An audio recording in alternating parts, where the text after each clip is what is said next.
What's up, everyone? Hope everyone's doing at least okay, hanging in there. That's what I do every day, just hang in there. That's all we can do.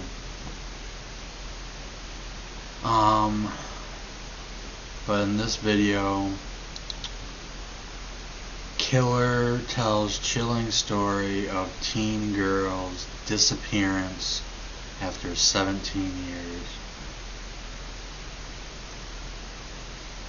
Let's get to it.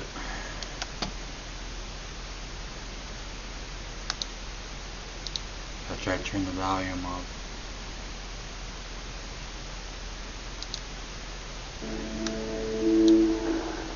John Murray works homicide for the New York State Police. As I walked down towards the end of the trail here and reaching the river, I noted that there was a concrete shelf-like area, and against that shelf area there was a body of a woman lying partially submerged in the water. Her back was scraped up from what looked like her sliding down this rough surface of the concrete into the river. Initial signs point to murder. An autopsy will later determine the victim had been strangled and confirms the presence of semen and the possibility of a sexual assault. Meanwhile, John Murray needs to ID his victim. Her pocketbook wasn't found. There was nothing here that... To anyone watching this and got away with murder, rape and murder, and it was prior to 2000, you left any DNA behind, including semen, you're gonna get caught someday. You're gonna get caught, and your ass is going to prison. This is 1987 when this girl was found. No one knew about DNA. I guarantee whoever this killer is, who they talked to or whatever, confesses or said, he didn't know someday I could get caught because of this thing called DNA. Someday you're gonna get caught. You're gonna have police at your home, and they find you too. Even if you move to another state, they'll find you. indicated who she was. An APB is put out. Meanwhile, John Murray needs to ID his victim. Her pocketbook wasn't found. There was nothing here that indicated who she was. An APB is put out, and investigator Murray waits for someone somewhere to recognize his victim. Marianne Diso is worried. She has not seen her daughter, 19-year-old Diana, since last night. It is now going on 11 p.m. Her body was found. We're sitting watching the news at 11 o'clock. And they had said that they had, found an individual on the other side of the Hudson in North Greenbush. And I looked at my husband and he looked at me and I said, oh no, I said, this can't be. The family contacts police, who put them in touch with investigators working the Hudson River case. Can you imagine being those parents? And not just those parents, I'm talking about every parent.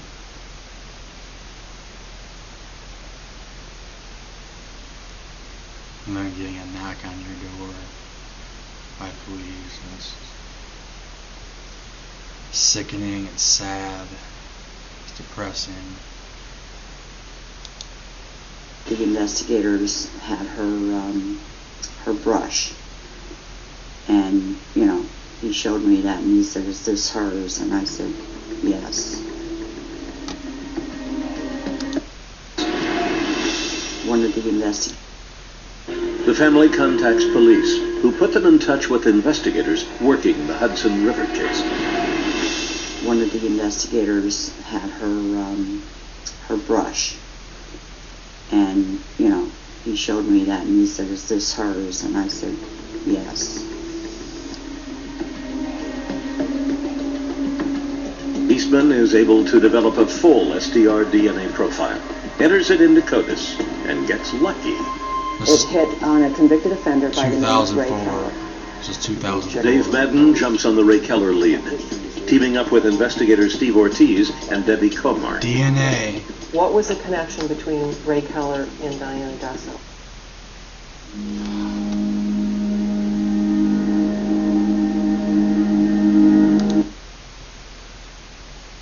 Yeah, we really worked that hard. I mean, we had a lot of investigators in both your unit and in our unit. We really beat the bushes on that, and we got help. Keller has no apparent ties to Diana, but the team finds his criminal past to be telling. Just looking at his criminal history, which has sexual assaults in it, rapes, again, that was another thing that to us indicated he was a real good suspect in this. Rapists should be behind bars for the rest of their life. They're like serial killers. They cannot be reformed. I mean, he committed this murder in 87. This is 2004 when they caught him, thanks to DNA. But it's still like that today. Rapists get like 5 to 15 years and then they're released. And guess what? Oh yeah, they rape again. Most of the time, they rape, they kidnap, rape, and murder. Cold case. Like it's worse. Keller is serving up to 25 years for raping a girl in 1989 in New York. Detectives decide to talk to Keller's victim before speaking with the suspect himself. She was scared to death of Ray Keller, and one of her first or second comments were, "He tried to kill me." Comar notes that the attack bears a striking similarity to Diana Desso's case. Like Diana, this victim was choked.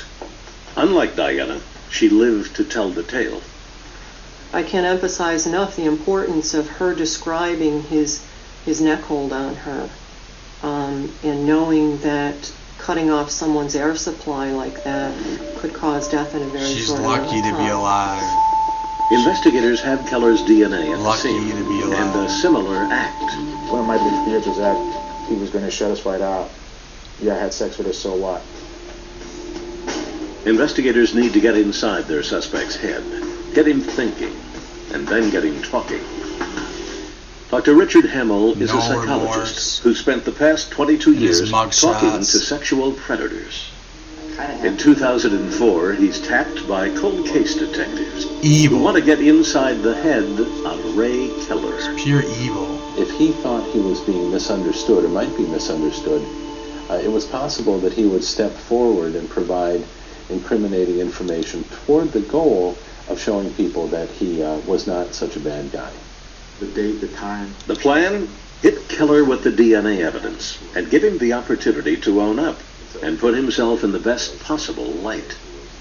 On December 17th, 2004, Detectives Ortiz and Madden have a face-to-face with inmate Ray Keller. They put me in a corner, and Officer Ortiz was basically a foot away from me. So I just told him 1987, he had an encounter with a girl named Diana Desso. He indicated, he does not know who that name is.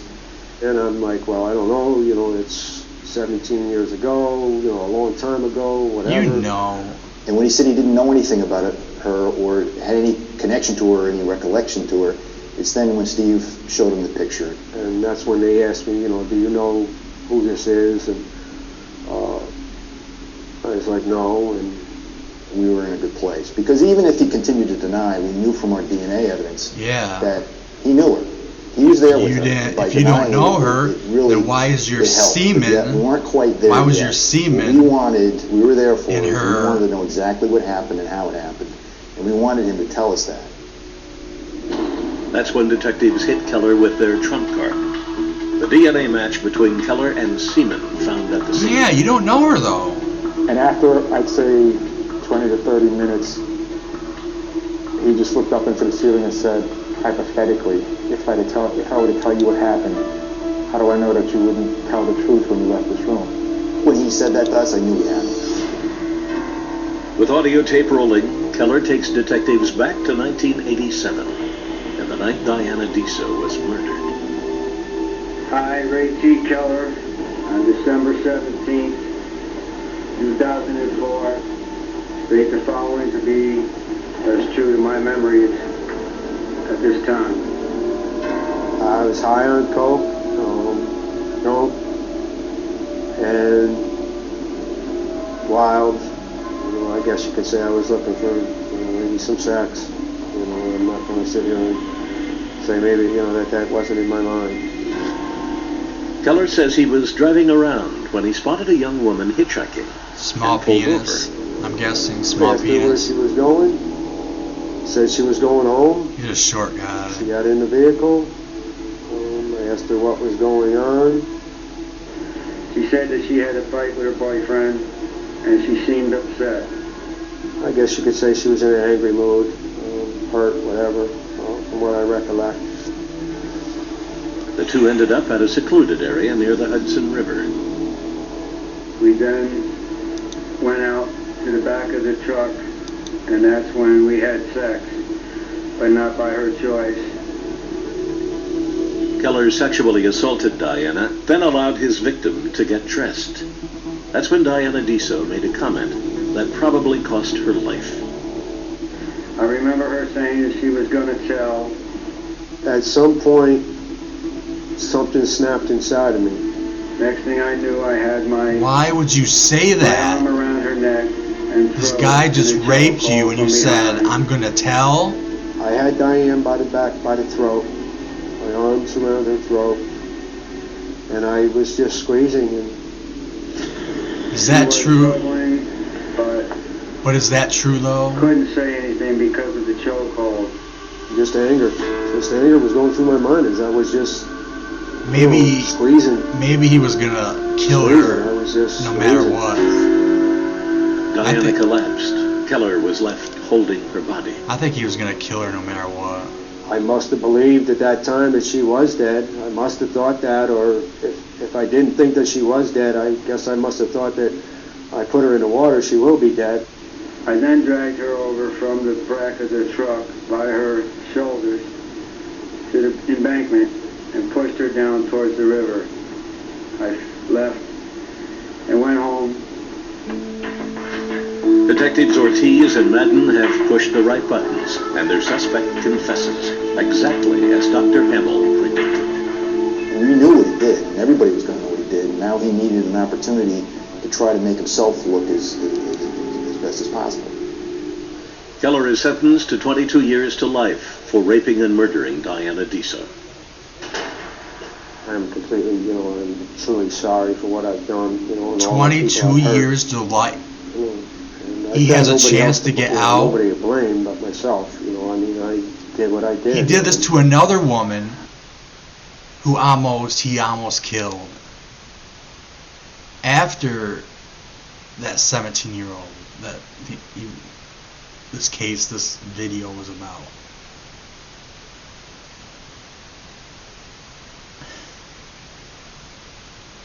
Our judicial system is a joke. Present, past, and I'm guessing the future. Bunch of fucking idiots. He already had a criminal past before killing this 17-year-old, of raping and life in prison without parole. Hell, death penalty. Our judicial system, I'm never going to believe in it. I haven't in years because of everything that I have heard and read. And take care, be safe. Peace, everyone.